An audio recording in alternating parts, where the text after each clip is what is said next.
And it does feel like the other Kenya, doesn't it? Because they do seem like the people that we don't really care about until your watch or your phone gets snatched in traffic. Today we're focusing on the plight of street children, street families, and indeed the homeless in this country. That came to light during Obama's visit and right after. But in all honesty, this is a conversation we should have whether Obama is here or not. Remember, the Pope is coming as well. You've seen some of the statistics we've given you. Now meet my guest tonight. We have Shamit Patel. Thank you. We have Clifford Olroch. And we have Justice Nyangaya. So I want to start with you, Shamit. The assumption with street children is they have a home to go to, that all of them are pickpockets and thugs, and that they're on the streets by choice. Okay, where do I start? Okay, the fact that they have homes to go to. There's all these things that people are saying, that there's children's homes, homeless shelters around. And Cliff mentioned something to me on the way here today, a very interesting point. If these homes were actually working, would they be on the streets? It just doesn't make sense. The government has allocated funds towards going through to them. It doesn't translate. We don't see anything happening on the streets. The perception that they're all thugs, no, these people are actually hard-working people. If they had employment, if we could create something, if we could create some jobs for them, they would work, and we've seen that. We've seen that through our rehabilitation on a very low scale already. So I don't see this perception that all of them are thugs and thieves. It's a generalization more than anything else. All right.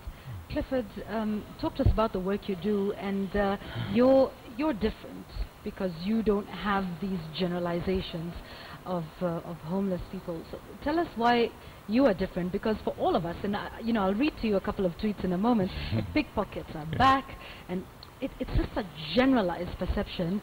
Why do you see it differently in the work that you do? Thank you. First is that they're human beings. That's the bottom line. They're human beings, flesh and blood and soul. And you talk to them, they have dreams, they have aspirations. I mean, they want to be better than what they currently are. And they don't enjoy being on the streets. They don't enjoy. And any conversation you have with them, irrespective of their age, they just tell you, get us out of here. Get us out of here. So it's not just about feeding them. They want to get out of the streets. They don't like it. But as Sham said, who's going to get them out of the streets? And we'll get to that in a moment. Yes. Tell us about the work that you do. Okay. You're splitting your salary between your family and the street children. Yes. Every night, perhaps tonight is one of them. I don't know if you're off, but right after this show, you know, this is what Clifford does. He and his family, you know, put some meals together, and that's probably what you'll be doing tonight. But tell us about that, and you know, when that began and why. Initially, I started with splitting my salary. That was the first 2 months. But I have donors, mostly friends, family, and former students. So what we do is we also have what do you call it, bread that is donated, and every evening between 6 and 8 o'clock, we sit down as a family and we prepare packs. And each pack has got it's half a loaf, which we butter, and 200 mils of milk. And then there's some mandazi that is donated by Naked Pizza. So we put it into one packet. So one package is enough for one person. And at around 7:30, 7:45, I drive off from home to the streets, and we'll meet at a certain alley in Westlands, where I distribute the food.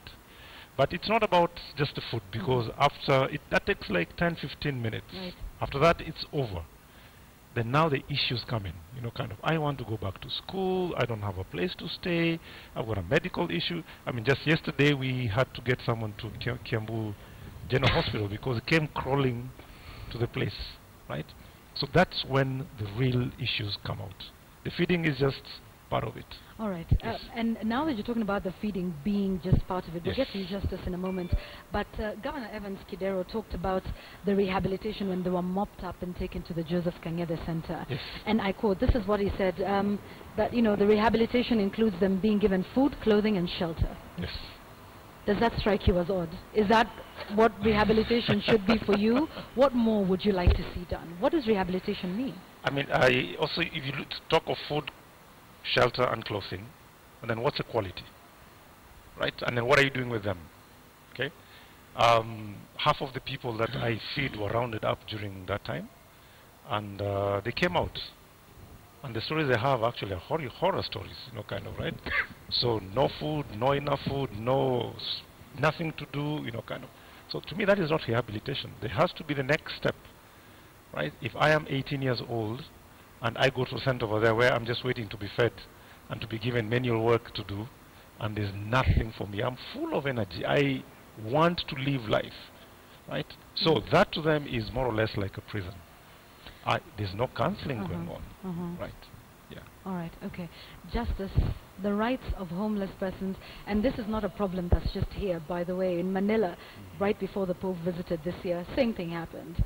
The homeless people were rounded up and, you know, sort of kept away from that. And, you know, we sort of hide it and then come back and say, oh, you know, it was just because he was here. But what are the rights of homeless people? Because it almost seems like, in the conversations you have in the street, that they don't have any. No, they do. I think we need to recognize and acknowledge that homelessness is a human rights issue.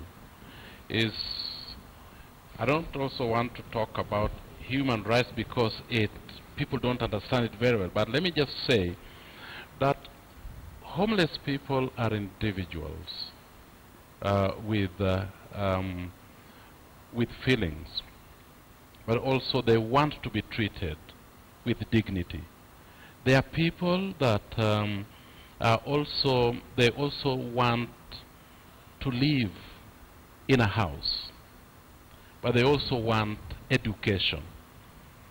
They want services like health. They want food. They want their dreams to be fulfilled by the government, but they want themselves to be protected by government and to be promoted. All right. Now, these are issues that are already protected in the International Convention on Civil and Political Rights, but also International Convention on cultural, social, and rights, and also the Convention of the Rights of the Child. Now, these are rights that protect homeless people, but also people that don't have adequate standard of living. And adequate standard of living or housing is a right that is recognized by Kenya. And in fact, Kenya as a nation is also signatory to those three. Absolutely. So talk to us about why this continues to be a problem. We have 300 million shillings that's been allocated in this financial year. If you were the one in charge of these funds, how would you utilize them to make sure that this is something that we are taking care of permanently? Not locking them up for a couple of days and then out again. In Australia, there is a commission that came up with something called a paper, Which Way Home. And what they were doing was to try to come up with statistics, but also come up with the issues that homelessness or homeless people are going through, and coming up with strategies on how to address that, but to also rehabilitate people that have found themselves in such a situation. Now, education takes a big range of this. One of that is to deal with the attitude of our own country, Kenyans, Right. about if you see a homeless person, you quickly conclude that this is a thug, this is a pickpocket, this is a bad person. It's really bad. But you don't recognize, like Clifford says, that these are human beings with needs, and they want to be treated with dignity. That's And something we can emulate, a commission putting that together that then comes up with strategies. come up with strategies on how to address this, rather than allocating money haphazardly without necessarily coming up with how then, what are the specific steps that needs to be seen, to be taken to address this issue. I mean, he says very well that I don't see where this thing, this money is getting into. But I think it needs to be seen. In the 70s and 80s, we had certain specific programs of young people that needed to be rehabilitated. I think it was called the Bolton program or something like that. It was seen. So right now, there's nothing that is being. All right, hold that thought. Shamit, 300 million. Right now, 40 million that was put aside by the Devolution Ministry and the Nairobi County. What are your thoughts, to be honest, about the strategies that are in place by government? And then also just talk to us about, it's not my problem. Honestly, why should I bother as a Kenyan? Okay, firstly, the 40 million. That's in Nairobi alone, right? And a lot of homeless people do gravitate towards the capital city. How much did we just spend on beautification of the city streets for Obama's visit, or for the GES? I think we spent about 40 million on that, just on the beautification of the streets. So we're watching out for the streets, but not the people who are sleeping on them, which is so frustrating. 300 million has been allocated by the central government. We just don't see it. Again, it goes back down to that. Just like he said, if we were seeing something in action, if Kadero was going out there and saying, okay, we're doing this, this is for the homeless people, and it's being shown to the public, then we can have some faith in it. Like this, it just looks like it's disappearing into people's pockets, to be honest, for me. Now, if I had that 300 million, if I had 40 million, around Nairobi, you set up soup kitchens. You set up places where you can offer vocational training. Because like Clifford said, they're full of energy. They want to work. They want to train themselves. They want to be better. With 40 million shillings, you could create a state-of-the-art rehabilitation center. All right, let's talk about girls being more visible out on the street, girls and women, and you're seeing that. Is it that just that we're taking more notice now? There are more girls. Does this tell us anything, Clifford? Actually, I deal with boys. I don't see the girls. Again, it's very tricky because the girls, you see them more on Kamukunji and the CBD, and then on the other side, actually you see more of the boys. I don't know how it ends up like that, but that's how somehow it has ended up. But again, the flip side of it is that you know what you're seeing now, actually street children of street families, right? Right. So you're dealing people also who were actually born on the street. Exactly, yeah. Yes. So is it second generation? Right. Yeah, second generation street families. That's what we are dealing with. Yes. But in terms of the girls, I don't see as many of them. In fact, I am looking out for them because I've got like 80 boys that I'm dealing with. Yeah. So now I'm looking for the girls because I'm to copy paste exactly the same program. Doing with the boys. Yeah, with the girls. Here's a thought, Clifford. Yeah. You know, someone says, but if you rehabilitate them, Yes. that's all well and good, and you'll give them a life, and you'll give them a vocation, and give them a training, and they'll move on. Yeah. But you won't essentially be solving the problem because more will just come on the streets to take the place of those who have left. Yes. So why bother in the first place? Yes. That's a defeatist attitude, actually, because to me, what we've been talking about, homeless of Nairobi, if we have 300,000 homeless children in Kenya, right? And the population of Kenya is 42 million. 42 million minus 300,000 is 41,700,000, whatever. So we are more than them. The non-street people are more than the street people. But we're doing nothing, right? The churches are doing little. I mean, all the religious people that we have approached, you know, kind of, there's just not enough. Nobody wants to dirty their hands, roll up their sleeves and do it, right? So the thing is that we need a concerted effort for the next 5 to 10 years. I'm telling you, right? We just combat it. We put all our energy into that. I am not into the money issue. We don't need money. We need energy, right? Give me 300,000 Kenyan families, right? Each of them to adopt one of those children. 300,000 of them. Is that impossible to ask for? And you're doing it, and there's a lot of Kenyans who are saying, well, it's not my problem. Okay. Here's another thing. I'm just getting into some of the feedback. Ahmed Mohammed says, how about looking at the source of homelessness? Someone doesn't just wake up and become a street child. Just, you're looking dismayed at that. I am indeed. I mean, there are many factors that contributes to somebody running away from home. And we see them in the communities where we come from. There are so many grandmothers that are actually parents, acting as parents of very young children, their grandchildren. And sometimes these grandmothers or grandfathers don't have the wherewithal to look after these grandchildren. The economic situation in this country has made quite a number of young people run away to look for something to do to earn a living.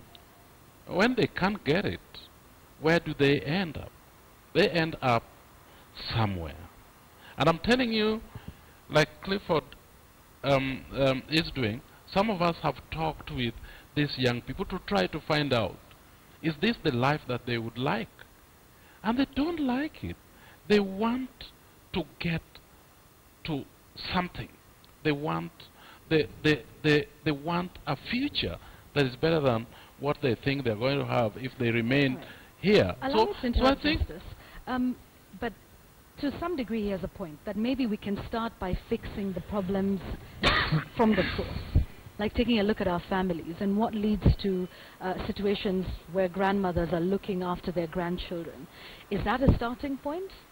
And that is not something perhaps that the government would be able to look into. But it's also a societal problem. Doesn't that suggest that? It is a societal problem. It is our problem.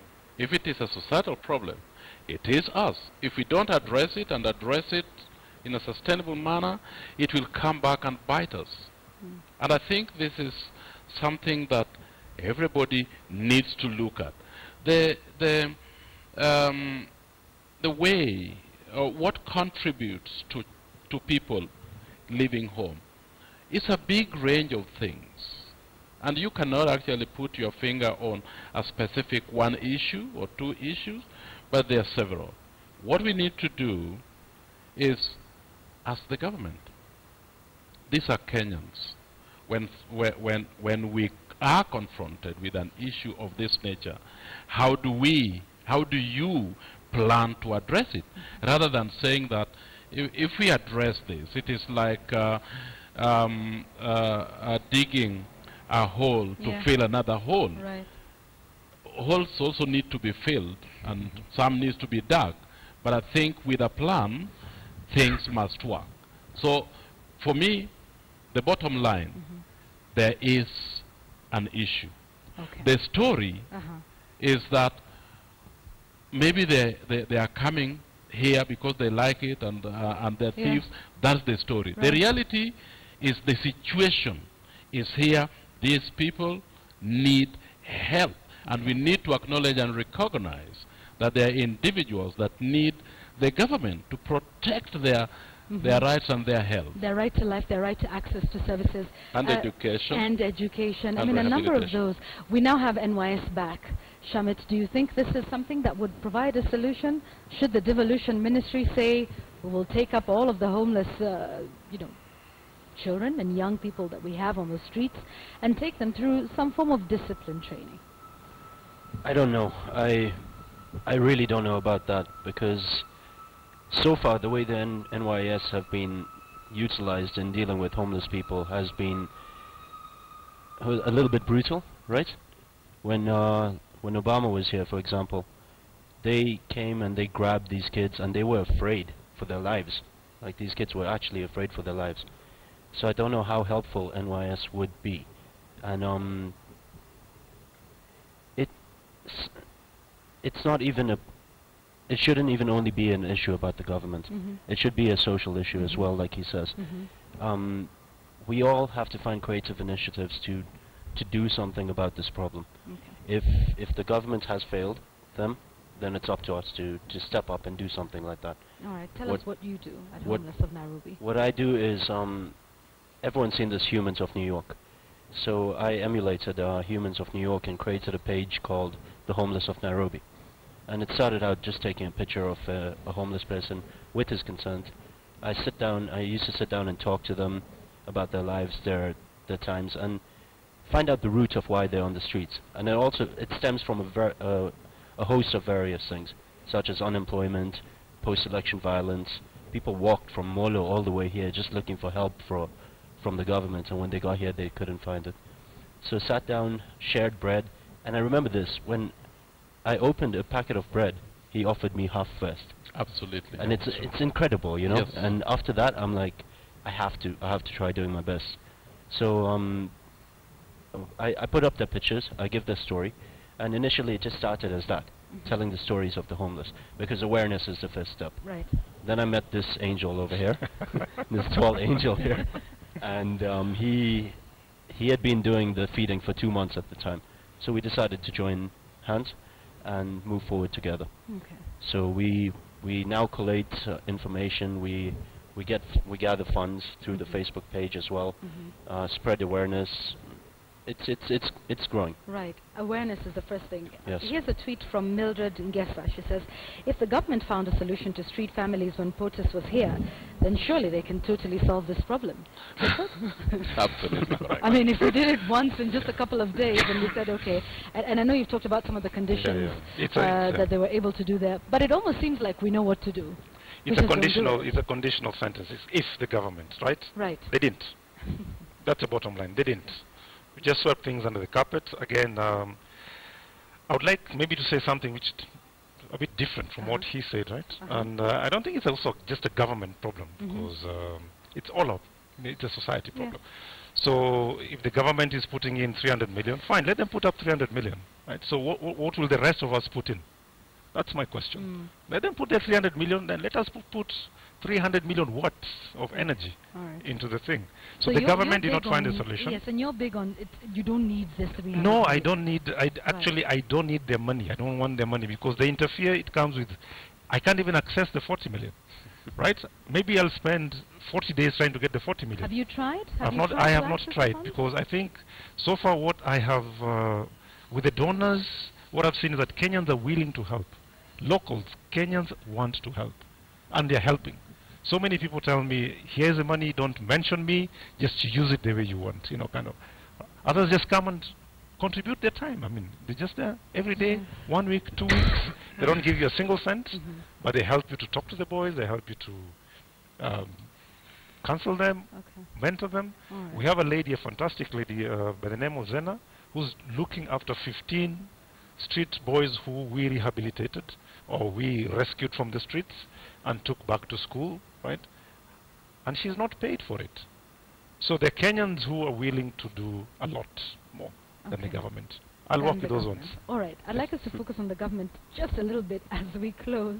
And I'll not ask you, Clifford, because you're doing a fine job. You and Shamit are doing a fine job by yourselves.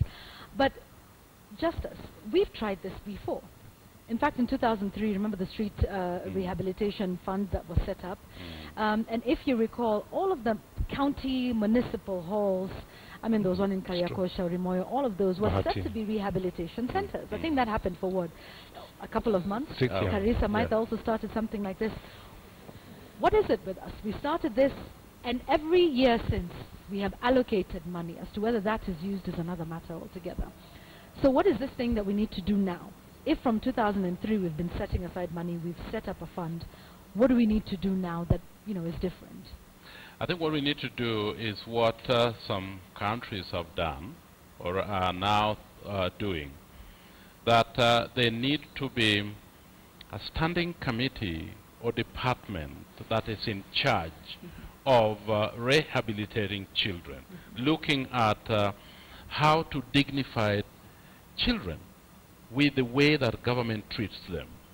And somebody like Clifford or others that are working on this can do what they can, But that is not sustainable because the government took the oath of office and said that we will actually protect people's rights, promote those rights, fulfill those rights.